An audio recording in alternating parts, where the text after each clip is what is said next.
지난번 말씀 전하면서 이 창세기 49장 22절 이하 우리 교회 주제의 말씀 아름다운 가지라는 아름다운 가지 장지 우리가 한자를 보았죠. 그래서 길고 아름다운 버드나무 가지다 그렇게 돼 있습니다. 그래서 이 가지가 아름다운 이유는 무엇인가? 22절 담을 넘었기 때문에 아름답다. 담을 넘었기 때문에 이 장지동의 탄천에 있었던 수양 그 버들 가지가 왜 아름다운가? 사실은 길게 늘어져서 흐느흐느거리는 게 꼭 뭐 무서운 거 머리끄댕이 같다 이럴 수도 있잖아요. 그런데 왜 아름답다고 그랬죠? 고생하는 나그네가 멀리서 보았을 때 나를 환영해 주는 것처럼 이렇게 흔들렸다는 거예요. 웰컴하는 것처럼.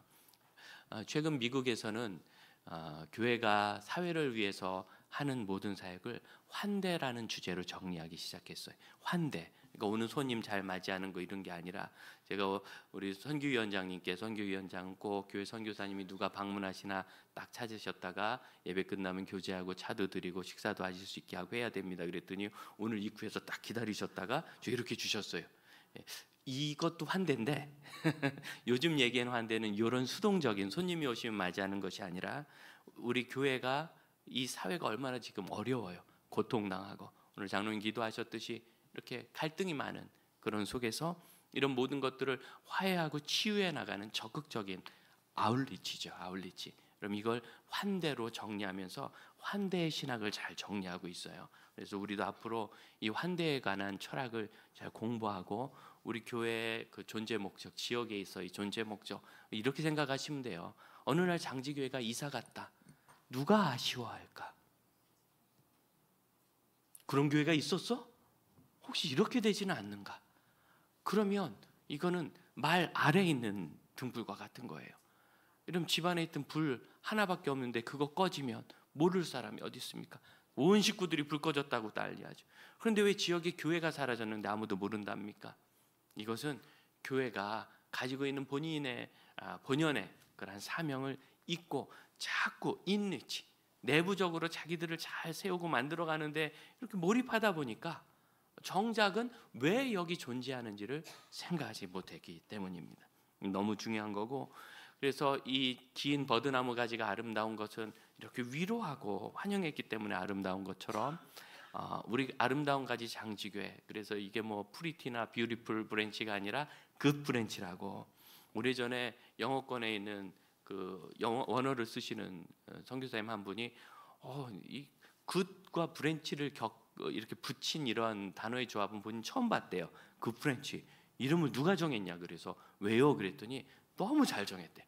아름답다 그래서 뭐 뷰티풀이나 프리티로 안 하고 정말 참된 의미를 가진 굿을 붙인 게 너무 잘했다고 그래서 제가 자신 있게 내가 만들었다고 얘기했어요. 그 얘기를 듣고 그래서 우리 장지교회의 이 원리는 굿 브랜치의 원리다. 이 굿 브랜치 이것이 아름다운 이유는 그냥 이뻐서가 아니라 그 존재의 의미를 밖으로까지 뻗쳐 나가서 세상의 빛과 소금이 되는 그 일을 해내기 때문이라. 담을 넘었기 때문에. 근데 담 넘은 원리 그러니까 왠지 도둑질하는 것 같아서 그러지 않고 영어로 그냥 굿 브랜치의 원리 같이 해볼까요? 굿 브랜치 원리. 지난번에 우리 말씀 나누면서 이 굿 브랜치의 의미에 대해서 저희가 나누었고 그리고 그 원리 지난번에 저희가 이제 어린이들과 예배하느라고 간단하게 아이들이 이제 또 오지 않으니까 말해 주었는데 그 네 가지 원리를 좀 나누려고 합니다. 그런데 먼저 생각해야 될 것은 이 아름다운 가지라는 이 원리를 요셉이라는 개인의 어떤 삶을 통해서 우리에게 보여주고 있다는 것을 우리가 알지요. 그래서 어떻게 요셉이 이렇게 담을 넘는 아름다운 가지가 되었나를 살펴보고 왜 그가 아름다운가 그 생애를 보면 이 굿 브랜치 원리가 무엇인지 우리 이해할 수 있어요. 그럼 요셉의 그 삶을 반영하는 축복이 저는 22절이라고 생각하는데 왜 그러냐면 지금 야곱이 자기 11번째 아들 요셉에게 이 축복과 예언적인 기도를 할 때 어디서 하느냐면 애굽에서 하는 거예요. 본인은 이제 떠나갈 것이고 나머지 11명의 자녀들과 손주들 한 70명에 이르는 가족 식구들을 이제는 정말 요셉의 손에 맡기는 것이고 요셉이 그들을 다 키워야 되는 거예요. 그런데 그 일을 어디서 했는가? 가나안 땅, 자기 조상들에게 약속하신 그 땅이 아니라 그곳에 있는 기근이라는 모두가 다 굶어 죽는 일입니다. 요셉 없으면 다 죽었습니다. 그런데 그러지 않고 살리시려고 요셉을 애굽까지 보내서, 그러니까 우리만 사는 줄 알았더니 그러지 않죠. 애굽이 다 살았고 또 그 중근동 지방의 모든 민족들이 물론 비싼 돈을 치르고 식량을 사긴 했지만 여러분 사서 먹어서라도 살면서 하는 겁니다. 금이 아무리 귀해도 그거 깨먹을 수 있습니까? 그러니 요셉 때문에 다 살게 된 거예요. 그러니까 이런 아름다운 그 역할을 요셉이 했는데, 그런 삶을 통해서 이 요셉의 삶을 인정하는 이 축복은 요셉의 삶을 반영하는 축복이다. 어떤 삶이었죠? 요셉이 원래 원해서 거기 간 거 아니었습니다. 원해서 간 게 아니라 팔려서 억울하게. 그런데 가만 생각해 보세요. 가서 17쯤에 가서 30살에 총리가 되었다고 생각하는데 그럼 13년입니다. 13년 그렇게 종살이도 좀 하고, 그냥 종살이만 계속 한 건 아니죠. 거기 인정받아서 관리자가 또 됐어요. 그러니까 그게 이제 흔히 얘기하는 집사입니다. 스튜어드. 그래서 집사가 돼서 거기서 이렇게 잘 집안일도 하다가 이번에 또 억울한 일을 당해서 감옥에 갔는데 거기서 또 인정받아가지고 감옥 안에 있는 사물을 관리하는 사람이 됐어요. 그러니까 정말 바닥에서 깨깨 고생을 한 것이 아니라 그 고생을 통하여 그래도 늘 성취를 해나가는, 그러니까 그 13년도 그렇게 고통스럽지만 않을 거예요. 왜냐하면 성취를 하고 있으니까. 그래도 고생은 했죠. 13년 이렇게 성취도 하고 고생을 하면서 지내면 이집트라는 당시 세계 최대 제국의 책임 평생 종신 총리가 된다. 왕은 그냥 명목뿐이다. 그렇게 해서 내가 총리가 돼서 으쓱한 정도가 아니라 이 일로 그 지역 모든 민족을 먹여 살릴 수 있다. 기근속. 그럼 13년 고생 좀 하시겠습니까? 제가 청소년들에게 이걸 물어보면 대답 안 할 때는 안 하는데 이제 분위기가 좋을 때 물어보면 한다고 그래요. 왜? 지들이 7살 때부터 고3까지 13년 세리 공부해도 대학도 못 가는데 13년 해가지고 총리가 된대요. 뭐 13년이 뭐예요? 대학원에 박사과정까지 20년을 해도 취직이 되나 안 되나 이러고 있는데 그 13년 하고서 총리가 된다니까. 여러분, 결국은 이 결과를 믿고 이해하면 그 과정을 힘있게 잘 갈 수가 있는 거예요. 과정. 우리는 늘 이 과정을 통하여 역사하시는 하나님을 믿어야 합니다. 근데 여러분, 요셉만 고생하나요? 우리도 고생하잖아요. 여러분 고생이 참 많으십니다. 모니터 조금만 더 주세요. 여러분 고생이 참 많으십니다. 이런 어려운 일 계획해서 만나는 사람이 어디 있어요? 열심히 사업했는데 어쩌다 사업이 잘 안 됐고, 또 그 사람 정말 괜찮아 보여서 믿었는데 지나 보니까 나는 바지 사장이고 책임만 다 지고 이렇게 딱 빼가지고 도망가 버린 거예요. 내가 법적 책임 다 지게 생겼고, 참 잘 키워보려고 이 애를 좀 잘 키워보려고 애썼는데 누가 애들 어렵게 만들려고 그렇게 잘 키워보려고. 사실은 그런데 여러분, 잘 키워보려고 애써서 애들이 어려운 겁니다. 아이들은 그냥 내비두면 다 잘 큽니다. 스트레스 없이. 근데 계속 이래라 저래라 터치하니까. 그럼 집에선 그렇게 질질 새는 바가지 같은 애들 있죠. 교회 오면 어마어마하게 잘해요. 우리 간증하셨지만 3부 예배 때 청소년들이 앞에서 하는 거 봐요. 얼마나 의젓한데요. 그럼 엄마는 속은 상하지. 너 방도 안 치우고 와서 여기서 뭐 하는 거냐 이런 생각이 들지만, 방 안 치워도 주일을 할 수 있는 거예요. 방 안 치워도 공부할 수 있고 출근도 할 수 있어요. 왜 꼭 방을 치우고 하라고 그러세요? 물론 치우고 해야지. 그렇지만 아직은 그게 다 안 되니까 성장기인 거죠. 참 크게 고통당하는 아이를 이렇게 만났는데 그 부모가 계속 하는 얘기가 얘가 친구가 없어. 친구 없어도 돼요. 그럼 요즘 중학교에 믿고 맡길 만한 애들이 별로 없어요. 저희도 딸들 키우는데 중고등학교 때까지 별로 친구 없었습니다. 큰애는 워낙 활발해서 한 5명 있었고 둘째는 없었어요. 큰애가 워낙 존재적으로 활발해서 아시잖아요. 거기서도 그 먼 나라에서 그 미국 애들이 물어본대. 넌 도대체 온 지 석 달밖에 안 된 애가 아는 사람이 왜 이렇게 많냐고. 정말 아는 사람이 많아요. 저희가 이번에 가서 호텔에 거의 없고 다 지인 집에서 많이 묵었는데 죄다 그렇게 엮여서 아는 사람들이에요. 참. 그런 아이인데도 국내에서 12년 학교 다니면서 5명 이내예요, 친구. 아이들이 친구가 없는 것은 요즘 아이들의 삶이 엉망이라 그렇습니다. 우리 아이들이 훌륭하고 좋은 아이들이라 학교 가서 굳이 친구 안 만나도 돼요. 왜? 그래서 이제 대학 가면 거기 가서 나랑 전공 관심사가 맞는 친구들을 그때부터 만나게 돼 있어요. 그럼 가만 생각해 보세요. 부모님 여러분, 중학교 2학년 때 만난 애 중에서 지금까지 만나는 애 있어요? 그 있는 사람이 이상한 거지. 저도 없어요. 저도 보세요. 저도 대인관계 좀 괜찮지 않습니까? 그런데 청소년기까지 만난 사람 중에서 지금까지 그 필리핀의 김낙경 목사님 딱 한 명만 제 친구로 지금까지 만나요. 나머지 다 지나간 거예요. 왜 자꾸 그렇게 친구 만나라고? 부모님이 쓸데없이 손대기 때문에 아이들이 자꾸 스트레스 받아. 친구를 사귀어야 되는 줄 알고 친구 생기면 사귀는 거고 없으면 마는 거지. 말아도 얼마나 좋아요. 친구 없으면 도서관 갈 거잖아요. 친구 있으면 PC방 가는데 친구 없으면 도서관 가는 거예요. 다 좋은 일이 있는 거예요. 교회 오고 기도하러 오고. 그거 없어도 되는데 부모님들이 자꾸 손대셔서 목사님 애들 어떻게 잘 키우셨어요? 많이 물어보는데 그 질문이 틀렸습니다. 애들은 하나님이 키우시는 거지 사람이 키워요. 그럼 우리가 무슨 능력이 있어요? 우리가 이 아이의 앞길을 눈꽃만큼이라도 알 수 있어요? 1시간 뒤에 우리 자녀들에게 무슨 일이 있을지 여러분 알아요? 아이들에게 뭘 해줄 수 있어요? 우리 부모가 해줄 수 있는 거는 욥의 축복과 같아서 바람 불면서 다 사라지는 겁니다. 부모님이 빌딩을 세워주고 기업을 물려줘도 바람 한번 불면 다 사라지는 거예요. 우리가 해줄 수 있는 건 너무 형편없고 작아요. 우리 아버지께서 해주셔야 합니다. 이 아이들이요, 우린 그저 여기 사는 한 7, 80년 만나도 같이 지내는 게 끝이에요. 하지만 영원한 아버지는 하늘의 아버지십니다. 잊으시면 안 되는 게 있어요. 여러분 기도하고 기도할 때 참 하나님이 왜 이걸 안 들어주시는지 이해 안 되는 일이 있잖아요. 그때 꼭 사실 저도 이해는 안 돼요. 근데 뭘 가지셔야 되느냐면 하나님은 나보다 선하시다라는 기본적인 생각을 잊으면 안 돼요. 자꾸 여러분 기도하면서 하나님이 뭘 안 들어주시면 하나님이 나쁜 것처럼 자꾸 생각하는데 오늘 하나님께서 제 마음에 강하게 도전하시더라고요. 그래서 홍 목사야, 너는 내가 아무개 집사 일을 안 도와줘서 내가 나쁘다고 말하는 거냐? 네가 나보다 선하냐? 깜짝 놀랐어요. 하나님의 섭리와 계획이, 그를 향한 하나님의 뜻이 당연히 제 사랑보다 더 크고 제 은혜보다 더 크고 제 계획보다 더 위대한데 제가 뭘 안다고 거기서 하나님이 그분을 도와주셔야 되는데 막 물론 안타까운 마음에 자녀니까 조르는 거죠. 그거지 그 이상은 없는 거예요. 우리 아들 딸들 하나님 자녀입니다. 믿으십니까?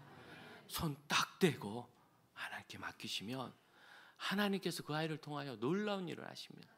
온 우주 만물 다 얻는 것 같고 노벨상을 받은들 예수 떠나 있으면 무슨 덕이에요?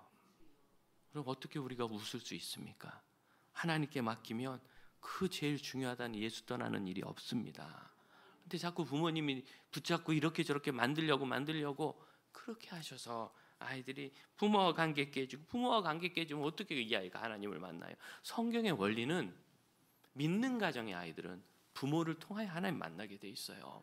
내 자녀들에게 부지런히 가르치라. 이 부모에게 주신 명령인 거예요. 그렇기 때문에 지금 나랑 사이가 좀 안 좋더라도 하나님이 이 아이를 돌아주실 것, 이런 말도 안 되는 핑계는 다 버리셔야 돼요. 우리는 우리 아이들과 좋은 관계를 통하여 하나님이 키우시도록. 결국 이 요셉의 일, 요셉의 운명을, 물론 이게 결국 하나님 섭리가 가는 데서 잘 됐지만 누가 망쳤죠? 아버지 야곱이 망쳤죠. 왜? 채색옷 지어서 망친 거예요. 채색옷. 이게 알록달록한 색동옷이라는 뜻이 아니라 아마포로 만든 배옷이라는 뜻입니다. 아마라는 이 마 종류가 중근동에도 자라는 마인데 이것으로 마 배옷을 짜면 아주 고와요. 이 배옷을 어디다 썼느냐? 제사장 에봇으로 썼습니다.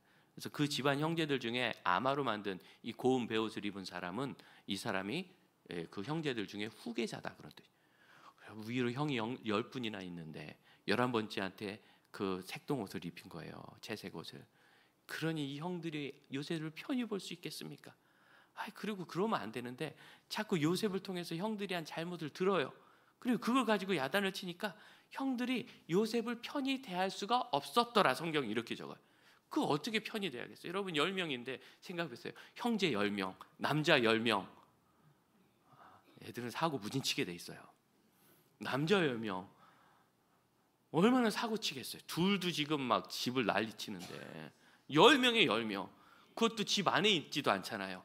나가서 양 치기 시작하면 한 달, 석 달 막 돌아다니면서 유목을 합니다. 지네끼리 있는 겁니다. 제가 보기에는 아버지한테 양 잃어버렸다고 꽤나 잡아먹을 것 같아요. 솔직히 말하고 먹어도 되는데 이 아버지가 부잣집 아버지인데 좀 인색한가 봐. 그러니까 자꾸 뭔가를 거짓말하고 그런 것 같아요.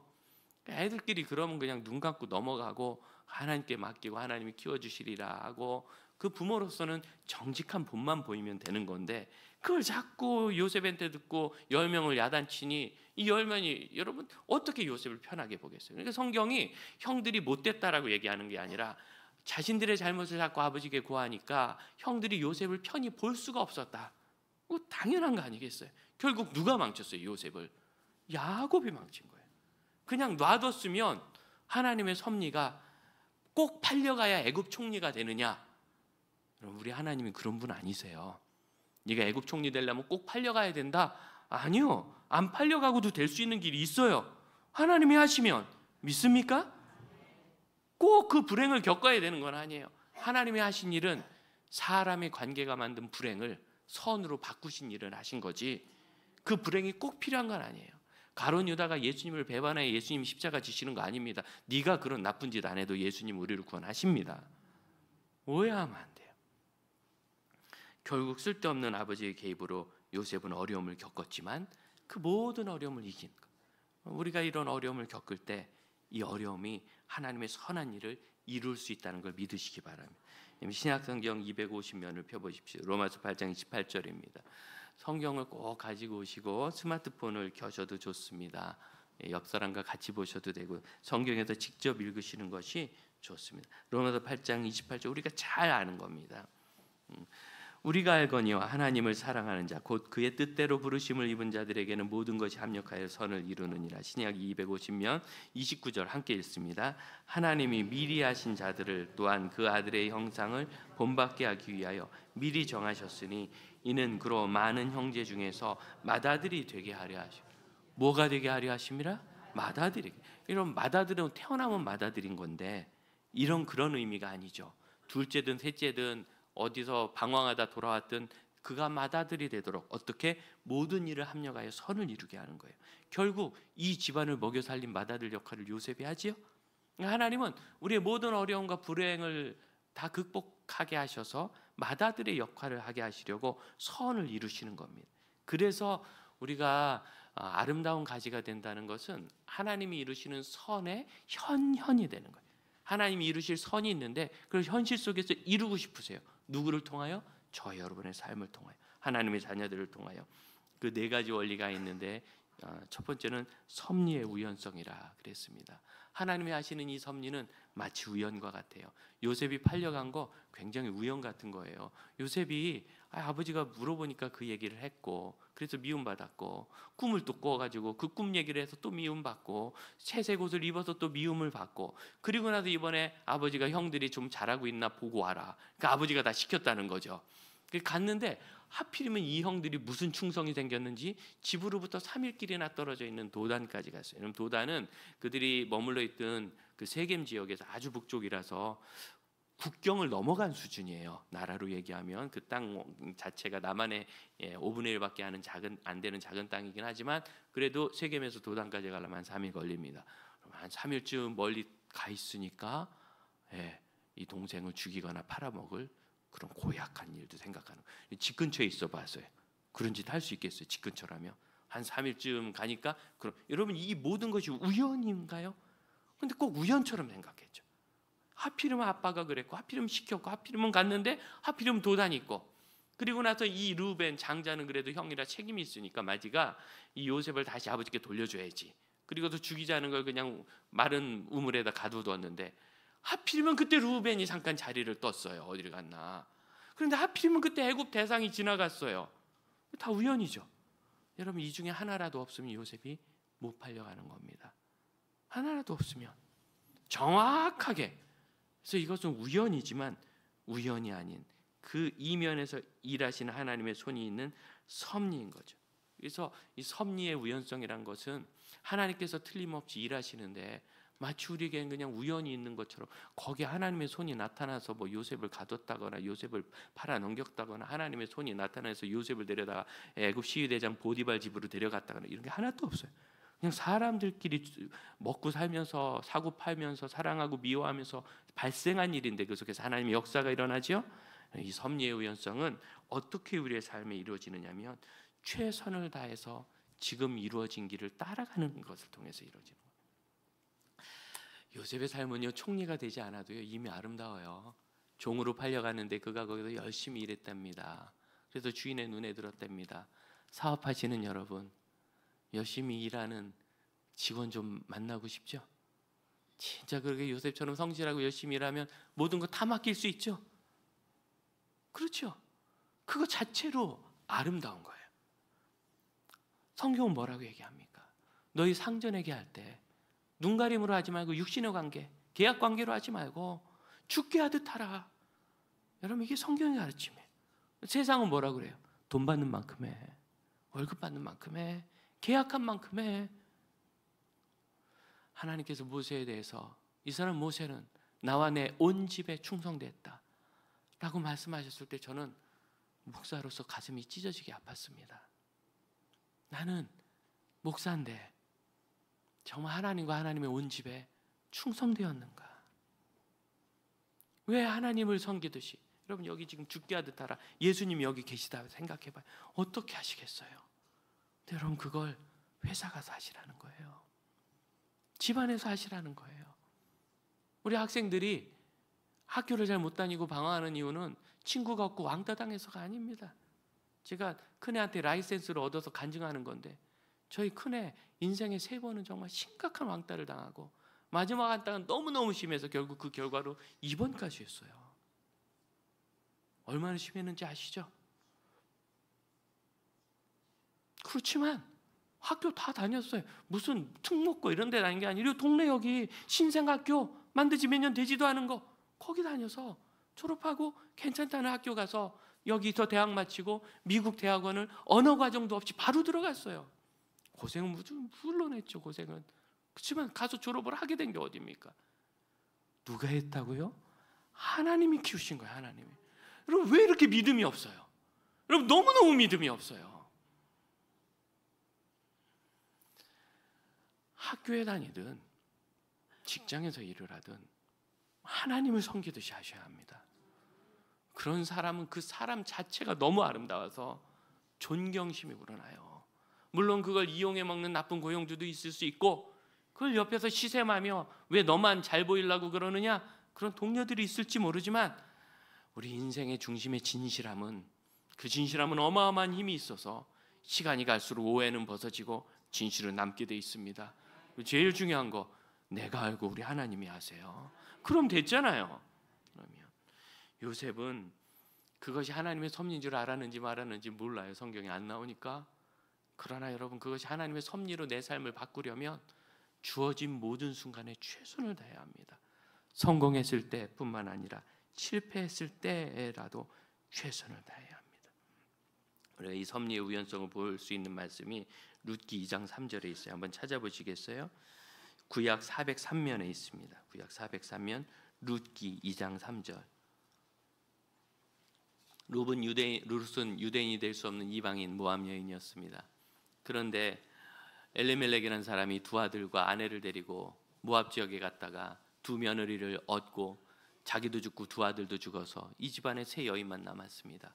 그런데 또 마침 그때 이 시어머니 나오미가 하나님께서 유대인들을 돌아보자 가나안 땅이 풍족하게 거두었다는 소식을 듣고 가나안 땅으로 돌아옵니다. 그런데 또 이 2 여자가 젊은 과부들인데 그 자리에 남아서 새로운 신랑을 얻을 생각 안 하고 시어머니를 따라왔어요. 그게 룻의 이야기입니다. 그리고 결국 시어머니를 따라와서 이제는 먹고 살 길이 없으니까 이삭이라도 주워다 먹을까요? 그러니 하나님께서 너를 도우시기를 바란다. 어머님이 기도해주고 갔는데 3절에 뭐라고 합니까? 룻이 가서 베는 자를 따라 밭에서 이삭을 짓는데 어떻게? 우연히 엘리멜렉의 친족 보아스. 이 보아스는 결국 룻의 집안의 모든 땅을 자기 돈으로 사서 룻의 집안에 돌려주고 그리고 룻과 결혼하여 오벳을 낳을 사람입니다. 보아스가 룻에게서 오벳을 낳았고 그는 이새를 낳았고 그리고 다윗 왕을 낳았다고 마태복음 1장은 이야기합니다. 이 기가 막힌 변화, 이 기가 막힌 변화를 누가 이루었습니까? 어떻게 이루었습니까? 최선을 다해서 그 불행 가운데 할 수 있는 일을 해가는 거예요. 이 우연이란 단어, 그럼 성경이 이걸 우연이라고 쓴 게 기가 막히지 않습니까? 그럼 보세요. 이거 하나도 하나님의 섭리가 없는 게 없어요. 엘리멜렉 집안이 그리 같기 때문에, 마침 거기서 결혼을 했기 때문에, 마침 세 사람이 죽어서 마침 그 사람이 돌아오는데 어떻게 한 명 그 오르반은 되돌아가고 룻은 끝까지 따라와서 끝까지 충성되게 그 일을 해서 결국 하나님의 섭리를 이루게 되죠. 여러분, 우연처럼 생기는 일을 하찮게 보시면 안 돼요. 우연 같은 그 일이 하나님의 역사를 이루는 것을 믿으시기를 바랍니다. 두 번째 원리는 기대 이상이라는 원리입니다. 기대 이상. 여러분, 하나님의 섭리는 항상 내 기대 이상이에요. 내 기대 이상은 무슨 뜻이냐? 내 생각과는 다르다는 뜻이에요. 내 생각과 같으면 내 기대대로, 내 생각과 다르면 내 기대 이상이 되는 겁니다. 그래서 우리는 늘 하나님께서 하시는 일을 내 수준 아래에 두면 안 돼요. 너무 입에 달고 다니지 마세요. 전 그거 못하는데요. 그게 당신의 기대지요. 그 이상. 하나님의 기대는 뭐예요? 따라 난 네가 그 일을 할 줄로 믿는다. 저는 그런 거 싫어하는데요. 그게 내 관점의 내 기대. 하나님의 기대는 뭐예요? 아들아, 네가 그 일을 극복하고 네 삶의 지경이 더 넓어지기를 원한다. 싫어한다고 안 했지만 이제는 그걸 해봐라. 어떤 일을 하나님이 하시는가? 이번에 온 성도 파송하자고 2023년 아웃리치는 굿리치 이름을 이제 이제부터 정했어요. 우리 교회 아웃리치는 굿리치입니다. 근데 온 성도를 파송하자. 사실 이게 파송할 생각이 아니었고요. 우연히죠. 남쪽에 있는 어느 교회가 교인들이 한 450명 모이는 교회인데 아이들하고 이렇게 해서 한 300명 정도가 제주도에서 3박 4일 수련을 한다고. 비용은 1인당 53만 원인데 10만 원씩 교회에서 보조해주고 40만 원은 이제 네 식구면 그럼 160만 원이 넘잖아요. 몇 달 동안 나눠서 내 가지고 이렇게 간다고. 돈이 좀 비싼 것 같긴 하지만 3박 4일 제주도에서 네 식구가 이렇게 여름 휴가를 다 같이 보내는 건데 싼 거지. 우리도 해볼까? 그 교회 저기 전라도 교회가 하는데 서울 송파구 교회가 못할 리가 뭐 있나? 그래서 이제 물어본 거예요. 목사님들에게 어떻게 생각해요? 그때 목사님들이 눈이 반짝해서 막 너무 좋대. 네, 깜짝 놀랐어요. 우리 교회 목사님들이 내가 뭐 하자 그래서 그렇게 일관성 있게 좋다고 한 케이스가 별로 없어요. 그래요? 교회 리더들에게 얘기했는데 다 좋대요. 제주도를 얼마나 좋아하는지. 그런데 제가 자꾸 물어보고 다녀요. 이거 어때요? 무슨 뜻일까? 제 자신을 보니까 제가 뭔가 마음에 만족이 안 된다는 의미였어요. 우리 평신도 리더 중에 한 분이 목사님 혹시 형편이 안 돼서 못 가는 분들이 기시감 느끼지 않을까요? 형편이 안 돼서 못 갈 거는 아니고 물론 형편은 다 안 되죠. 우리가 다 형편이 없으니까. 그런데 그래도 가자면 갈 수 있지만 그렇게까지 열심은 있지 않은 거겠지. 그러나 정말 형편이 안 되는데 가는 소원이 있다면 다 갈 수 있어요. 일전에도 청년 아이가 한 80만 원 되는 돈을 가지고 왔어요. 목사님 이번에 필리핀 단기 선교 가는데 제가 너무 가고 싶은데 저는 못 가요. 제 대신 한 명을 보내주세요. 이런 사람들이 많아요. 교회 안에. 마음만 있으면 분명히 가요. 소원이 있는데 못 가는 사람 없어요. 지금까지 소망이 있는데 못 간 사람 대학이고 무엇 저기 여행이고 선교지고 저는 그런 거 한 번도 본 적이 없어요. 하나님 다 주십니다. 뭘 그렇게 못 믿어요? 위대한 아버지 모시고 살면서 다 우리가 거기까지 열망을 갖지 않은 것뿐이에요. 그런데 그 말씀을 듣는데 못 가는 사람 때문이 아니라 제 마음을 그 순간 깨달았어요. 내가 이게 뭔가 마음에 안 드는 거야. 우리는 가면 한 400명은 갈 건데 그럼 1인당 10만 원씩 해주면 그것만 해도 4천만 원이에요. 기타 경비까지 하면 6천만 원 좋게 들겠어요. 내가 제주도 가서 우리 성도들 450명하고 5천만 원 쓰고 오면 내 마음이 기쁠까? 왜 행복할까? 재미는 있겠지만 행복하지가 않은 거예요.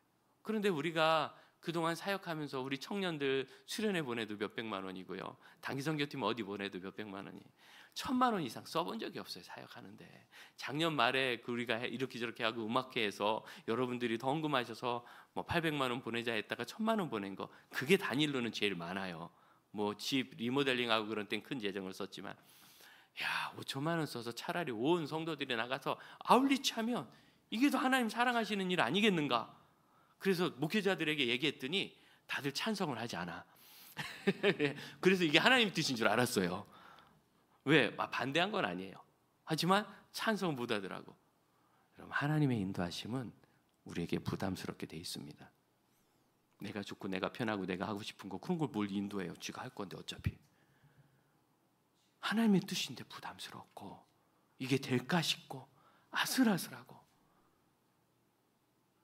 지난주 금요기도회 미국 현지교회에서 저도 가서 같이 기도하는데 담임 목사님 인도하시면서 무릎 꿇고 기도하다고 그래서 좋죠. 무릎 꿇고도 기도하는데 제 마음에 큰 부담이 있잖아요. 온 성도 파송사역 한다고 해놓고 담임 목사는 이 기획하는 단계에서 해외에 있으면 어떡하나. 근데 그 순간 하나님 성령께서 제 마음에 벼락같이 말씀하시는데 이건 네가 안 해야 되는 일이다. 무슨 뜻인지 아시겠죠? 제가 하면 제 재주대로 할 거예요. 제 관념대로, 제 수준대로. 이 일은 우리 교회가 하는 일이고 담임 목사의 생각이나 능력을 넘어서야 되는 일이에요.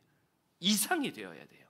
내가 죽고 예수가 살아야 되고 내 뜻이 꺾이고 예수의 뜻이 이루어져야 되고 우리 모두가 겸손해지고 하나님의 인도를 따라가야 합니다.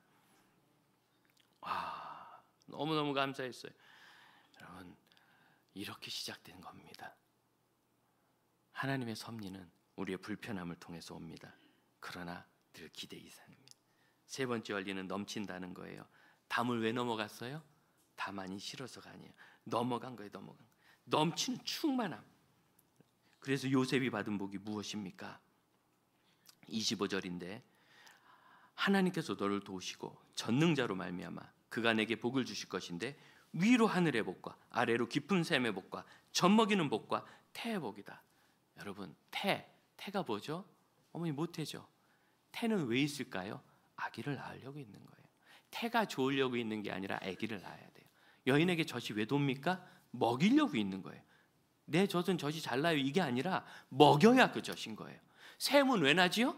물을 퍼주려고 있는 거예요. 그러니까 이 모든 건 넘치는 복을 얘기해요. 그러면 이 복 좋죠. 하늘 하나님이 너를 도우세요. 전능자가 너를 도우세요. 내게 복을 주실 거예요. 위로 하늘의 복과 아래로 깊은 샘의 복과 젖먹이는 복과 태의 복을 다 주기 좋죠. 근데 안타깝게 저와 여러분 대부분에게는 이 복이 필요 없어요. 우리는 흘러보낼 생각이 별로 없거든요. 내 집 잘 돼야 되고 내 아이 잘 커야 되고 우리 집안이 있어야 되고. 여러분, 우물이 왜 물을 가지고 있죠? 퍼주려고 가지고 있는 거예요. 시골에서 작은 우물 관리해 보신 분은 아십니다. 물 아끼고 안 푸면은 가뭄에 말라버리고 다시는 안 납니다. 왜냐하면 물을 안 푸면 그 속에 지하수 수맥이 막혀요. 막혀가지고 물을 한번 가뭄에 빠진 다음에 다시 못 와요. 계속 퍼내야 수맥길이 열리고 그래야 이 물이 안 말라요. 맞죠, 장로님? 그러니까 이 샘은 네 보세요, 이렇게 멋진 샘이에요. 샘물이 이렇게 많아요. 이러려고 존재하는 게 아니에요. 퍼주려고 존재하는 거예요. 넘치려고. 그러니까 하나님의 복을 받기 원하면 넘치는 생애를 소망하시길 바라요. 넘치는 생애가 되고 흘러나가고 담을 넘어가고 이런 소망이 있어야 하나님 복을 주시지. 내가 가지고 나는 이 멋진 우물인데요, 교회가 하늘 바라보느라고 정신이 없어요. 하나님의 관점은 어디에 있는지 바라보지 않아요. 마지막으로 이 굿프렌치는 탁월한 결과를 가져옵니다. 26절, 내 아버지의 축복, 야곱의 축복이, 내 선주의 축복, 이건 아브라함의 축복이겠죠. 보다 더 낫대. 왜? 요셉을 위해서 더 나은 거예요. 생각해 보세요. 아브라함이 훌륭해요? 야곱이 훌륭해요? 아브라함이죠. 야곱, 우리가 딱 느끼는 거 있잖아요. 뭔가 딱히 거짓말은 하지 않지만 약간 사기꾼 같고, 뭔가 그렇게 크게 사기는 치지 않았지만 믿을 수는 없고, 늘 꼼수 대마왕, 끝까지 꼼수를 부리는. 그런데 자기 축복이 더 낫대. 왜? 요셉 때문이에요. 요셉 때문. 28절 맨 마지막에 보면 야곱이 한 축복은 야곱의 개인의 의견이 아닙니다. 각 사람의 분량대로의 축복입니다. 여러분, 하나님께서 우리를 아름답게 만드시는 것은 각 사람의 분량인데, 이 분량은 나에게 선천적으로 주어지는 것이 아니라 내가 어떻게 하나님을 사랑하고 하나님 앞에 진실하게 나의 삶을 가꾸어 가는가 하는 것에 따라 돌아옵니다. 그래서 26절을 보면 영원한 산이 한이 없는 것 같은 요셉의 머리로 돌아오는, 여러분, 이런 나에게 돌아와요. 우리 찬양대 어제 가서 1만 명 찬양대 하면서 할렐루야 애 많이 쓰셨죠? 찬양하고 좋던가요? 좋죠. 우리가 찬양대를 왜 하죠? 예배를 섬기고 하나님께 영광 돌리려고 해요. 그런데 막상 하면 내가 좋아요. 이게 찬양대가 너무 간단하게 보여주기 때문에 좋지요. 우리가 언제 하나님이 왕의 왕이라고 그렇게 소리 지르겠어요? 주의 주라고 소리 지르겠어요? 언제? 찬양할 때 그런 거 아니에요. 그렇게 선포하고 찬양하면서 우리 영혼이 뜨거워지고 그 자리에서 은혜를 느끼고 기쁨을 누리죠. 사실은 모든 하나님의 사역자들이 그렇습니다. 제가 좀 기뻐 보입니까? 충만해 보입니까? 고생해서 그런 거예요. 예, 지금 시차가 안 돼가지고 오늘 새벽 2시 40분에 깨서 지금까지 깨어 있어요. 그런데 충만한 이유는 주께 충성하고 있기 때문입니다. 하나님이 우리에게 주시는 복의 정체를 잘 보시기 바랍니다. 정리해 봅시다. 굿브랜치 원리는 섭리의 우연성과 이 섭리는 우리의 생각 이상을 이루고 그리고 이것을 흘러넘치는 사역이며 그래서 탁월합니다. 우리에게 돌아오는 탁월함입니다. 마지막으로 예레미야 29장 11절을 함께 읽기를 원하는데 구약 1096면에 있어요. 1096면 예레미야 29장 11절만.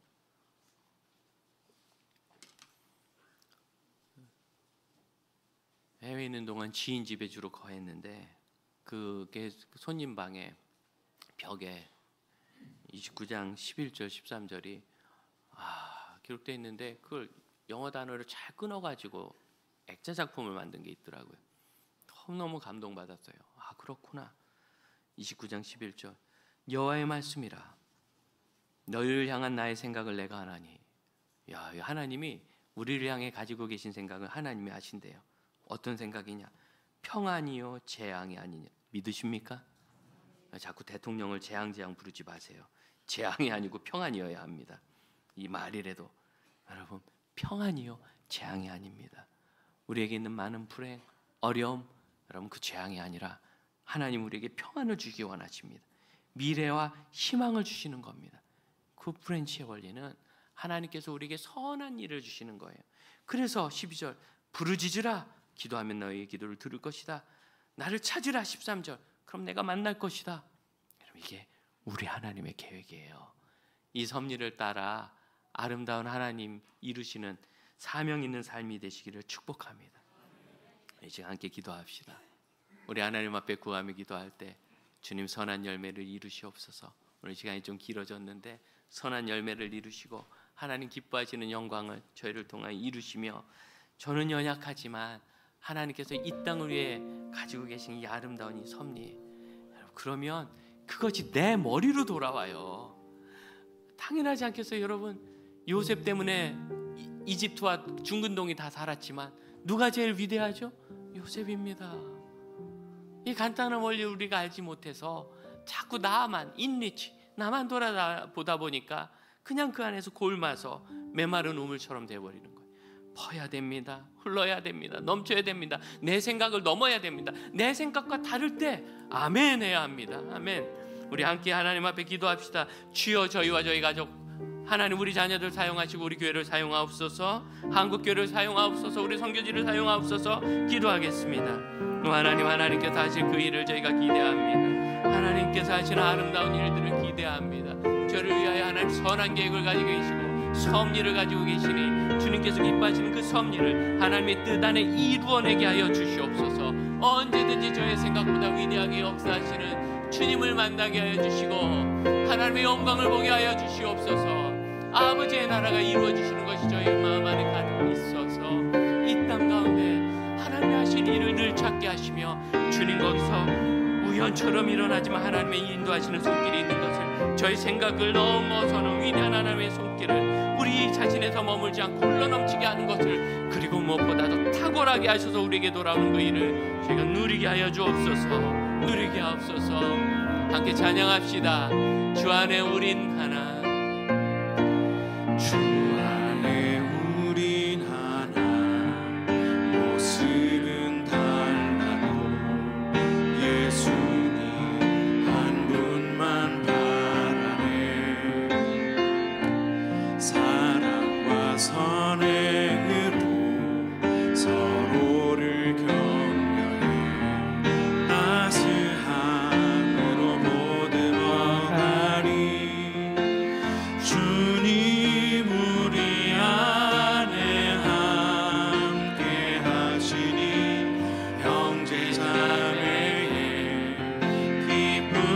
슬픔 느끼네. 내 안에 있는 주님 모습 보네. 그분 기뻐하시네.